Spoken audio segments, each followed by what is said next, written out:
My grandson was told I was broke until I revealed the $3 million trust they tried to hide from me. It was the kind of thing you read about, the whispers behind closed doors, the sideways glances that said everything without a single word. For years, my son, David, and his wife, Sarah, had painted me as this pathetic, washed-up old woman, a burden even. They paraded their comfortable suburban life, their meticulously manicured lawn, their brand-new SUV parked just so in the driveway, all while I was supposedly scraping by, living on ramen noodles and regret. The truth, though, was a coiled snake waiting to strike. They told my grandson, Ethan, who was at that age where he still looked up to me, that Grandma was just getting by, barely making ends meet. It was a lie, a carefully constructed narrative designed to isolate me, to make me feel smaller, less significant, a charity case in their eyes. I saw it in Ethan's eyes, the hesitant way he'd offer me a few crumpled dollars he'd saved from his allowance, his little brow furrowed with concern. "Grandma, are you sure you don't need this?" he'd ask, his voice soft, laced with a pity that felt like a physical blow. Each time I'd smile, a tight, brittle thing, and tell him I was fine, that I had enough. But inside, a cold fury was building, a silent promise of retribution. It all started subtly, as these things often do. A forgotten birthday call, a canceled Thanksgiving invitation, the slow drift that happens when one side stops reaching out. David, my only child, had always been a bit easily influenced. Sarah was the driving force, the one with the steely gaze and the perfectly coiffed blonde hair that always seemed to mock me. She'd married David right out of college, a whirlwind romance that I, in my naivete, had blessed. I'd always had a good head for finances, a knack for making money work for me. My late husband, Robert, God rest his soul, had been a successful businessman, and together we'd built a comfortable life. But after he passed, things shifted. David, who had never shown much interest in the family business, suddenly became very involved with Sarah by his side. They'd started to question my decisions, subtly at first. "Are you sure you should be investing in that, Mom? It seems a little risky." Or, "Maybe it's time you considered downsizing, Mom. It's a lot of house for one person." I'd brushed it off, attributed it to concern, but there was an edge to it, a possessiveness that made my skin crawl. The real turning point, the moment the velvet glove fully slipped, came at Robert's memorial service. It was a somber affair, a gathering of friends and family at the old estate Robert had loved so much. The lawyers were there, the important papers were being discussed, and I, as Robert's widow and the executor of his will, was expected to be involved. David and Sarah, however, had other plans. They'd arrived late, looking like they'd just stepped off a fashion magazine cover, their smiles practiced and insincere. Throughout the reading of the will, they barely looked at me. Sarah kept whispering to David, her hand resting possessively on his arm, her eyes darting around the room as if assessing the value of every antique piece. After the formalities, as people mingled and offered their condolences, David pulled me aside, Sarah hovering just behind him, a smirk playing on her lips. "Mom," he began, his voice annoyingly reasonable, "Sarah and I have been happening. We think it's best if we handle all the financial matters going forward. It's just a lot for you to manage right now." The implication hung heavy in the air. I was too old, too frail, too incompetent. The $3 million trust Robert had established for me, the one he'd made sure was completely separate from anything David might inherit immediately, was the prize they were after. Robert had always known David's weaknesses, his susceptibility to Sarah's ambition. He'd created this trust to ensure my financial security, to protect me from any future manipulations.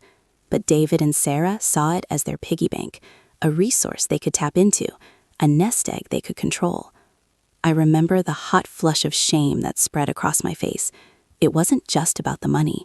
It was the blatant disrespect, the casual dismissal of my intelligence and my capabilities. "David," I said, my voice trembling slightly, "Robert's will is very clear. This trust is mine. I manage my own affairs." Sarah laughed then, a sharp, unpleasant sound. "Oh, Mom, don't be so dramatic. We're just trying to help. You're not as sharp as you used to be." The words were like daggers, each one twisting deeper into my heart. It was then I saw it clearly.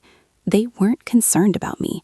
They were concerned about the money, and they were willing to lie and manipulate to get it. From that day forward, the atmosphere in the family shifted. They became polite, almost overly so, but it was a brittle politeness, the kind that hides a storm. They stopped calling as often. Their visits became less frequent. When they did show up, it was usually with a purpose, usually involving some subtle probing about my finances. Ethan, bless his innocent heart, was caught in the middle. He adored his grandmother, and I adored him. He'd spend summers with me, we'd bake cookies, go to the park, read books. He'd talk about his school, his friends, his dreams, and I'd listen, soaking up his youthful optimism like a sponge. But then David and Sarah would come to pick him up, and the mood would change. "Ethan, honey, did Grandma buy you a lot of new toys?" Sarah would ask, her voice saccharine sweet. Or, "Mom, are you sure you should be spoiling him like this? You need to be saving for your own future." They'd twist every loving gesture, every indulgence, into evidence of my supposed financial irresponsibility. And Ethan, young as he was, absorbed it all. He'd start to look at me with those big, questioning eyes. Was Grandma really broke? Was she struggling? The pity returned, stronger this time, laced with a growing unease. He'd stopped asking for expensive things, opting instead for small, handmade gifts. One Christmas, he presented me with a lopsided clyted reindeer, his face beaming with pride. "I made this for you, Grandma," he'd whispered.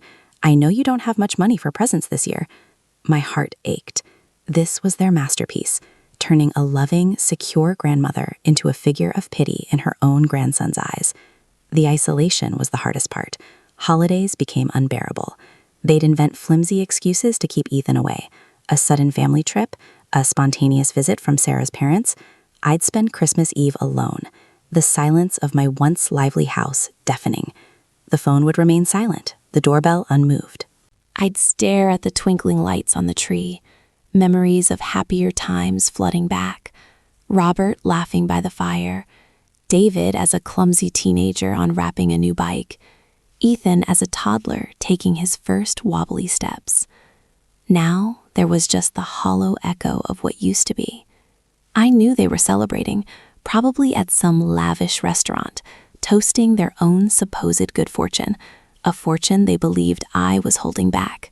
I tried to reason with David, to appeal to the son I remembered. We met for coffee in a neutral coffee shop downtown, a place we used to go when he was a teenager, a place filled with innocent memories. "David," I'd pleaded, "why are you doing this? Why are you letting Sarah poison you against me?" He'd shifted uncomfortably, stirring his latte with a restless energy. "Mom, it's not like that. Sarah's just practical. She's looking out for us and for Ethan. Looking out for you by lying to your son, by making him think his grandmother is a charity case." My voice rose, attracting the attention of a few nearby patrons. David visibly flinched. "Mom, please, keep your voice down." The humiliation burned. Here I was, begging my own son, a grown man, to acknowledge the truth, and he was more concerned with appearances. He was completely under Sarah's spell, a puppet dancing to her tune. The deepest cut, though, was the way they'd started to marginalize me from family events. Robert's birthday, their anniversary, even casual family dinners. They'd stopped sending invitations. If I happened to hear about an event through a distant cousin or a mutual friend, and I dared to inquire, I'd be met with vague excuses. "Oh, we didn't think you'd be interested, Mom." Or, "It was a last-minute thing, so we didn't want to bother you." Bother me. The woman who had hosted countless family gatherings, who had always been the center of their lives, was now a bother. They were systematically erasing me from their narrative, chipping away at my legacy, my place in their lives. I remember one particular incident, the straw that finally broke the camel's back. It was Ethan's 8th birthday party, a sprawling affair at a rented party venue, complete with a magician and a bouncy castle. I'd heard about it from a neighbor who was invited. I called David, my voice hesitant. "David, about Ethan's party? I didn't receive an invitation." There was a pause, a heavy silence on the other end. Then David cleared his throat. "Oh, Mom, yeah, about that. It's going to be a small gathering, just a few close friends and family." He stumbled over his words, the lie so transparent it was almost laughable. "We didn't want to overwhelm you," he added, the classic Sarah-ism. I knew then, with a certainty that chilled me to the bone, that this wasn't about protecting me. It was about exclusion. It was about making sure I wasn't there to see their carefully curated happiness, to witness their opulent celebration. It was about keeping me out, keeping me in the dark, keeping me away from my own grandson. The humiliation was immense, a crushing weight that settled in my chest. To be deliberately excluded from your own grandson's birthday party by your own son and daughter-in-law, the people who should have cherished me, it was a betrayal of the deepest kind. For weeks, I barely left the house. I replayed that conversation over and over, the sound of David's hesitant voice, the sting of his lie.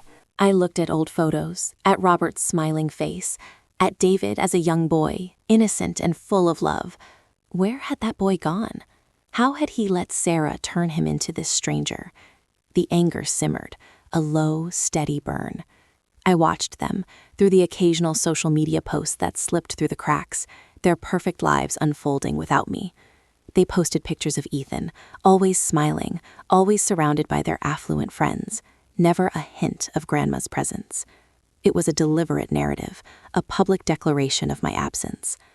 And then, one evening, as I sat alone in my quiet living room, the silence broken only by the ticking of the grandfather clock, Robert's clock, something shifted within me. The grief and the humiliation began to coalesce into something else, something hard and sharp. Revenge. It wasn't a thought that came easily. I was not a vengeful person by nature. But they had pushed me too far.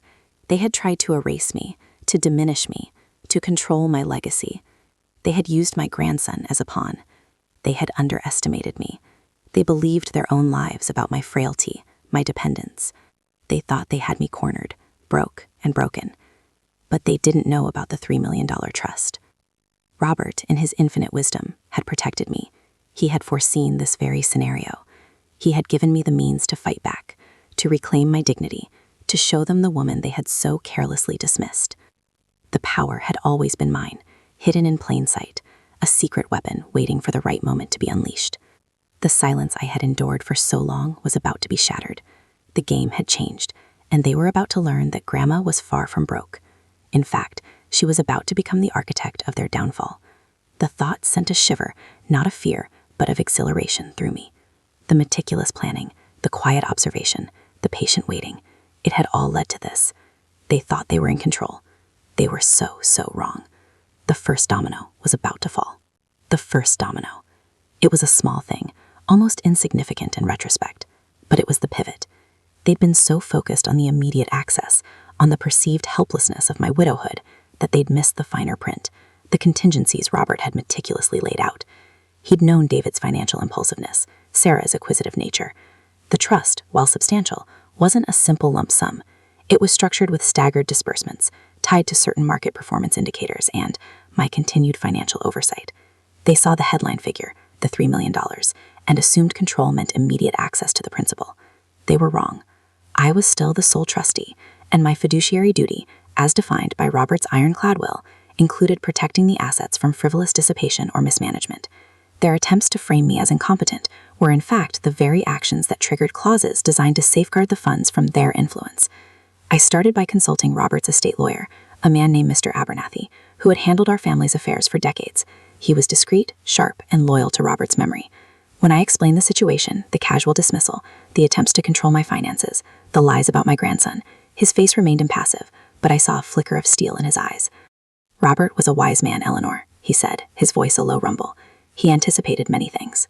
He pulled out the trust documents, the ones David and Sarah had conveniently overlooked in their rush to claim ownership. He walked me through the clauses, highlighting the specifics that confirmed my absolute authority and their complete lack thereof. The quarterly statements, the investment oversight committee, of which I was the sole member, the stipulations for any major withdrawal requiring my explicit written consent. They hadn't just missed the details, they'd completely misinterpreted the architecture of their own perceived victory.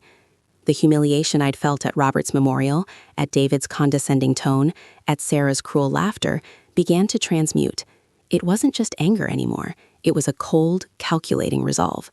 I started subtly. David and Sarah were expecting me to be passive, to fade away, to perhaps even ask them for a handout. Instead, I began to engage with the trust's assets with a renewed vigor.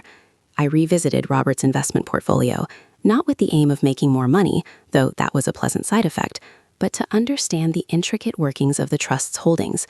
I learned about offshore accounts Robert had established for diversification, about shell corporations used for discrete real estate investments. It was a labyrinth of financial maneuvers designed to be complex, to be opaque to those without a deep understanding. David and Sarah, with their suburban sensibilities and superficial financial literacy, wouldn't have the faintest clue. I started making small, strategic withdrawals. Not enough to be alarming, but enough to prove I was actively managing the funds. A donation to a local animal shelter, a generous gift to a childhood friend who had fallen on hard times, an upgrade to my home security system. Each transaction was meticulously documented, each withdrawal logged with a clear purpose. David and Sarah, monitoring things from their usual distance, would see the statements eventually, but they'd likely dismiss it as me spending my own money. They wouldn't connect it to any larger strategy, any subtle assertion of power. They were too busy congratulating themselves on their imagined victory. My strategy wasn't just about financial maneuvering, it was psychological. I needed them to believe I was still the old, slightly dottery widow they thought they were managing. I started exaggerating my forgetfulness, not in a way that would raise legal red flags, but in social interactions, misplacing my keys, asking them to repeat questions, a slightly vacant expression when they spoke about their own lives. It was an act, a performance, and I was channeling years of suppressed frustration into it. Each time they patted me on the head, figuratively or literally, I felt a surge of grim satisfaction. They were so easily fooled, so blinded by their own arrogance. The true extent of their betrayal, however, began to reveal itself through a discovery I made within Robert's personal files. I'd been going through some old documents, looking for insurance papers, when I stumbled upon a locked wooden box. It wasn't a strong box, more like a keepsake box, but it had an old-fashioned keyhole. I remembered Robert mentioning it once, saying it held sentimental matters. I found the key tucked away in his old desk drawer, hidden beneath a false bottom. Inside, it wasn't filled with love letters or photographs as I might have expected. Instead, it contained a detailed ledger dating back to the early years of their marriage. It chronicled Robert's investments, not just the legal ones, but also some more clandestine ventures. And alongside these entries were notes, scribbled in Robert's familiar hand, detailing conversations he'd had with David over the years. These weren't just casual conversations about business. These were David, clearly expressing his ambition, his eagerness to take over, and Robert's patient, almost weary attempts to guide him, and ultimately to shield himself and me from David's more reckless tendencies. But the most damning entries were from the last few years of Robert's life. Robert had been ill, and David had been visiting more frequently. These notes detailed David's constant pressure to alter the will, to consolidate assets, to streamline things. There were even entries about Sarah, her persistent suggestions, her veiled threats disguised as concern for David's inheritance. Robert had written about his growing unease, his realization that David and Sarah saw his wealth not as a legacy to be protected and shared responsibly, but as a personal ATM. He'd explicitly stated his fears that David, under Sarah's influence, would try to usurp my rightful inheritance from the trust. He'd written, "I fear for Eleanor. Sarah's ambition is a dangerous thing, and David is too weak to resist it. I must ensure she is protected, no matter what they try." This wasn't just a revelation. It was an exoneration. It confirmed everything I suspected. Robert hadn't just left me money. He'd left me a roadmap, a testament to his awareness of the danger I was in. The trust wasn't just about financial security. It was his final act of protection, his last-ditch effort to shield me from the very people who were supposed to love me. The ledger also revealed the true extent of Robert's wealth, far beyond what David and Sarah had ever imagined. There were investments in emerging tech companies that had since exploded, properties in desirable locations that had appreciated astronomically. The $3 million trust was a fraction of his true net worth, a sum deliberately set aside for my independent security, separate from the family business and other holdings that David was slated to inherit. The depth of their deception, the calculated nature of their manipulation, the sheer audacity of their lives began to fuel a different kind of fire within me. It wasn't the hot, impulsive rage of humiliation, but a slow-burning volcanic heat. I started to see them not as my family, but as adversaries who had underestimated me, who had underestimated Robert's foresight, and who are about to learn a very hard lesson. The next phase of my plan involved Ethan. He was the pivot in their narrative, the innocent pawn they used to manipulate me. They'd twisted his genuine affection into pity, his innocent concern into a weapon. I needed to reclaim him, to show him the truth without directly exposing him to the ugliness of their machinations. I began sending him small, thoughtful gifts, not expensive toys they might question, but books, classic adventure stories, books about science and nature, the kinds of things that sparked curiosity. I'd include handwritten notes, simple messages of love and encouragement, always careful to avoid any mention of finances or their behavior. Thinking of you, my brave adventurer, or hope this sparks your imagination, my bright star. One afternoon, Sarah called. Her voice dripped with its usual manufactured sweetness. "Mom, Ethan's been talking about you.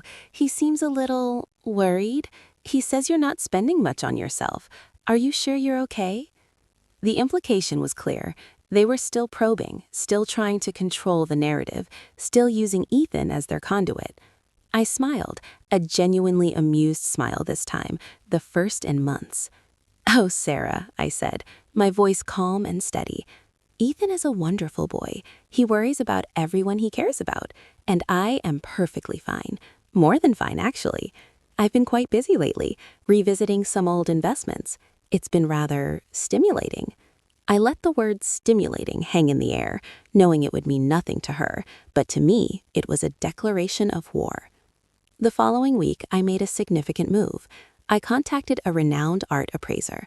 Robert had a small but exquisite collection of paintings, mostly impressionist pieces he'd acquired over the years. They were beautiful, valuable, and largely forgotten by David and Sarah, who were more interested in modern, ostentatious displays of wealth. I informed the appraiser that I was considering selling a few pieces to diversify my portfolio, a subtle nod to the stimulating investments. What I didn't tell them was that the appraiser's valuation would serve a dual purpose.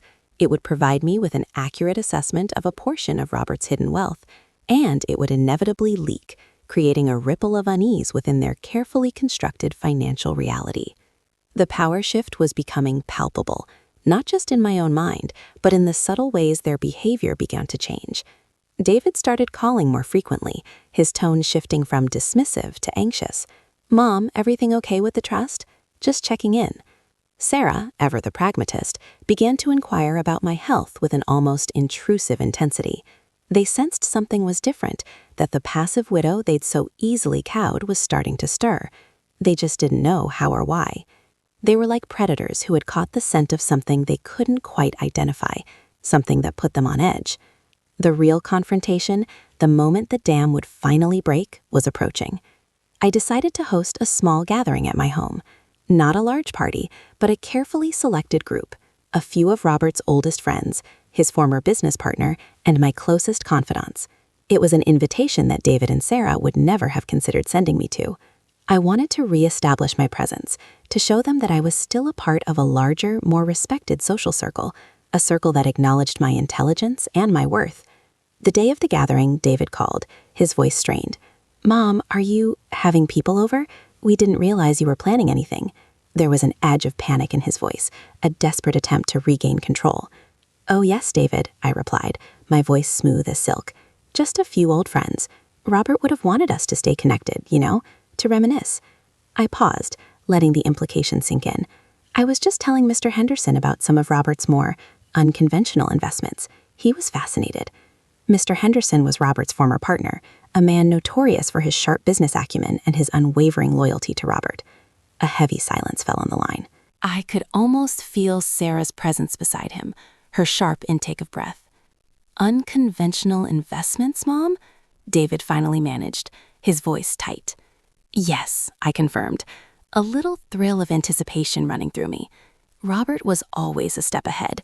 He had a way of seeing opportunities others missed, especially in his later years, as he prepared for my future. He was very meticulous.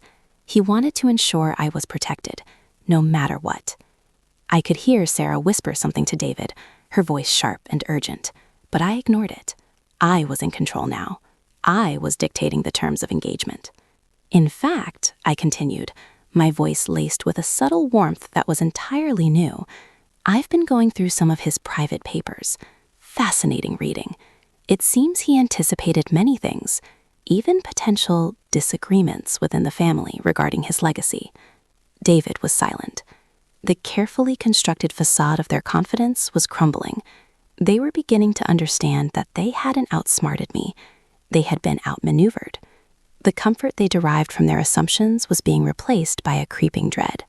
They had thought they were dealing with a helpless old woman, but they had unleashed a strategist, a woman armed with Robert's wisdom, his resources, and a burning desire for justice. The silence on the other end of the phone stretched, thick with unspoken fear and dawning realization. They were finally starting to see the coiled snake, and it was about to strike. The air in my home that evening was thick with anticipation, a palpable tension that even my most devoted friends could sense. Laughter echoed, clinking glasses provided a rhythm, but beneath it all, a deeper current flowed. I moved through the rooms, a gracious hostess, but my eyes constantly scanned the entrance, waiting. Robert's business partner, Arthur Henderson, a man with eyes that missed nothing, raised his glass to me from across the room. He'd been Robert's confidant for 30 years, and he knew the shape of things long before I did. He'd always suspected David was too green, too easily swayed. And Sarah, well, Sarah had always been a force of nature, and not always a benevolent one. He understood that my gathering of old friends was a carefully orchestrated stage. Then they arrived, David and Sarah. They stood in the doorway, blinking in the warm, inviting light, looking utterly out of place, like two wilting orchids transplanted into a vibrant greenhouse. Their smiles were brittle, their eyes darting, taking in the scene with a mixture of disdain and unease. They'd come, of course. They couldn't stay away. The thought of me entertaining, of me being the center of attention in Robert's world, was anathema to them. They'd expected an empty house, perhaps a frantic call for help. Instead, they found me surrounded by people who remembered me, who respected me, who knew my name before their own. David, ever the blustering politician, tried to force a jovial tone. "Mom, what a surprise. We had no idea you were having a gathering," I finished for him, my voice light, but with an edge that sliced through his forced enthusiasm. I walked towards them, my heels clicking on the polished hardwood floor, a deliberate, measured sound. "Oh, yes, David. Just a few of Robert's old friends, and some of mine. It occurred to me that it's been too long since we've all connected." Especially given Robert's foresight in ensuring we all had a comfortable future. I smiled, a genuine smile this time, a predator's smile. Sarah, ever observant, narrowed her eyes. She caught the flicker in David's gaze, the slight tremor in his hand as he gestured vaguely. She knew this wasn't the scene they had planned for. She'd seen the meticulously maintained elegance of the house, the effortless grace with which I moved, the easy rapport I had with Arthur Henderson, who was now approaching us. Arthur placed a warm hand on my arm. "Eleanor, my dear, you look radiant. Robert would have been so pleased to see you surrounded by such fine company." His gaze swept over David and Sarah, a subtle dismissal. They weren't fine company to him. They were the problem. David, sensing Arthur's cool reception, shifted uncomfortably. "Mom, we were actually wondering if you'd had a chance to look over those investment proposals we sent. You know, for the business." He was trying to steer the conversation back to their narrative, to their perceived authority. I turned to him, my expression one of mild bewilderment, as if he'd just asked me to explain quantum physics. "Investment proposals? Oh, David, I'm afraid my mind isn't what it used to be. So many things to keep track of, you know. All these investments Robert left me. They're quite complex." I let my gaze drift, as if lost in thought. Arthur was just telling me about some of Robert's earlier ventures. He had such a knack for seeing things before anyone else, even for protecting his loved ones. Sarah's smile finally vanished. Her eyes, usually so sharp and calculating, were starting to show a flicker of panic. She saw the way Arthur's eyes met mine, the unspoken understanding passing between them. She saw that I wasn't the helpless widow they'd left behind. I was something else entirely. "Protecting them from what, Eleanor?" Sarah's voice was deceptively soft, laced with a new, sharp edge. She was probing, trying to find the weak spot. I let out a soft, almost musical laugh.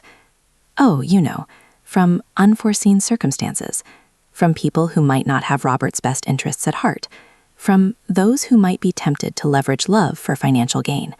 I watched their faces. David's jaw tightened, his eyes flickered toward Sarah, a silent plea for her to take charge. Sarah, for the first time, looked genuinely rattled. Arthur cleared his throat, stepping into the conversation. "Robert confided in me, you know, towards the end. He was worried, very worried, about how his legacy would be managed. He wanted to ensure Eleanor was secure, truly secure, independent." He paused, his gaze fixed on David and Sarah. Mom, we understand that. The trust, we've been through it. It's substantial. He was trying to regain control, to sound reasonable, but his desperation was evident. The trust, I repeated, my voice laced with a hint of amusement. Yes, the trust. Robert was so precise, wasn't he? He didn't just want to leave money. He wanted to leave security. And to do that, he had to account for all possibilities, including the possibility that his own children might not grasp the true meaning of responsibility. I picked up a crystal glass of champagne, swirling the golden liquid. He learned a lot over the years, Robert did. He learned that sometimes the greatest threats come from the people closest to you. Sarah stepped forward, her eyes blazing with a controlled fury. What are you implying, Eleanor? Are you saying we're not responsible? After all we've done for you, for this family? You've done much, I conceded, taking a slow sip of champagne. You've certainly been active. David, particularly with his business ventures, always seeking new opportunities, weren't you, David? Sarah, always ensuring David was supported. It must have been a lot of work keeping everything afloat, managing the broader family interests. I saw it then, the flicker of dawning horror in Sarah's eyes. She knew, or at least she suspected. She'd seen the ledger. She'd heard Robert's veiled warnings. She knew he had documented their machinations. Robert had a unique way of documenting things, I continued, my voice now quiet, almost conversational, but carrying the weight of absolute certainty. He kept meticulous records, not just of his investments, but of conversations, of intentions. He believed in transparency, you see, for himself and for those he loved. I let the silence stretch, the murmur of my guests fading into the background, as David and Sarah stared at me, their faces pale. The air crackled with unspoken accusations, with the crumbling edifice of their lies. He kept a special ledger, you know, I said, my voice dropping even lower, drawing them in. Not just financial, personal. It detailed his thoughts, his concerns, particularly about the future, about how his estate would be managed after he was gone. I looked directly at David. He wrote about your ambition, David, your eagerness to take over. And he wrote about Sarah's influence, her keen eye for opportunity, how she encouraged you, perhaps even steered you towards certain decisions. David swallowed hard. He looked like a cornered animal. Sarah, however, was a different story. Her eyes narrowed, her lips thinned. She wasn't backing down. She was calculating. And what exactly did Robert document about us, Eleanor? She challenged, her voice dangerously calm. I smiled. He documented his fears, Sarah, his concerns that his wealth, intended to provide for me and ensure the family's stability, might be mismanaged, or worse, exploited. He specifically noted your suggestion, Sarah, about how to streamline the assets, how to consolidate them, how to expedite my access to funds that were not, by design, meant for immediate liquidation. He saw it as a threat, a significant threat. I leaned in, my voice barely a whisper, but carrying across the room. He wrote about a specific conversation, Sarah, the one where you suggested I might be too emotional to handle significant financial decisions after his passing. The one where you proposed that David, as the man of the family, should take immediate control of my assets. He documented your exact words. He wrote, Sarah's pragmatism is a double-edged sword. She sees only immediate gain, not long-term security. She is pushing David towards reckless control. Sarah's face went ashen. She knew that conversation. It was the foundation of their plan. Robert had documented it. He had betrayed them by recording their insidious manipulation. That's a lie, David stammered, his voice cracking. He loved us. He loved me, I corrected softly. And he loved the legacy he built, a legacy he wanted to protect. He anticipated David's impulsiveness and Sarah's relentless drive. He knew that without proper safeguards, his life's work would be plundered. So he put me in charge, not as a figurehead, but as the ultimate custodian. He gave me the power to protect the assets from exactly the kind of pressure you two were planning to apply. I turned my gaze towards the grand staircase leading to the upper floors of my home. He also established certain contingency funds, investments that were far beyond the scope of the trust, investments he made in his own name with specific instructions for their disbursement. Funds that were meant to ensure my complete independence should anything happen. Funds that, by Robert's explicit directive, are controlled solely by me. And they are substantial, far more substantial than anyone realized. A hush fell over the room. My guests looked from me to David and Sarah, their faces a mixture of curiosity and dawning understanding. Arthur Henderson simply nodded, a grim satisfaction on his face. You see, I continued, my voice gaining strength, Robert didn't just leave me money. He left me leverage. He knew you'd come for me. He knew you'd see my widowhood as an opportunity, and he prepared for it. He armed me. I walked towards a small side table where a single, elegant envelope rested. I picked it up, holding it delicately. This, for instance, I said, my voice resonating with authority, is a directive from Robert. It's addressed to the board of directors of one of his private holding companies. It details the immediate transfer of a significant portion of its holdings, shares in several rapidly expanding tech companies, into a separate account solely under my control. The value of these shares has appreciated considerably, more than enough to secure my future, and then some. I looked directly at Sarah, her face a mask of disbelief and fury. He also documented his knowledge of certain extracurricular activities, shall we say. Your offshore ventures, Sarah. David's rather precarious dealings with some less than reputable investors. He had proof, evidence, all meticulously cataloged and ready to be deployed should you ever threaten my security. David's face contorted with a mixture of fear and rage. You're lying. You can't have anything. Robert wouldn't have... Robert did, I stated calmly. He was a shrewd man, and he trusted my judgment. He knew that while you two were driven by greed, I was driven by a need for justice and by love. Love for him and for the life he built, a life you so readily sought to dismantle. I let the words hang in the air. The silence was deafening. The carefully constructed world of David and Sarah, built on assumptions and lies, was shattering around them. They looked at each other, the years of scheming and manipulation collapsing into a single, horrifying realization. They hadn't just underestimated me. They had fundamentally misunderstood the man who had loved me and the strength he had instilled in me. The trust provides for my management of the assets, I said, my voice now a low hum of absolute control. But Robert's private directives, his personal foresight, provided me with something far more powerful: independence. True independence. The kind that can't be bought or bullied or lied away. I reached into my pocket and pulled out a small, ornate key. It was a key I hadn't touched in years, a key to a safety deposit box at a private bank Robert had used for his most sensitive documents. Robert left me instructions, I explained, my gaze never leaving Sarah's face.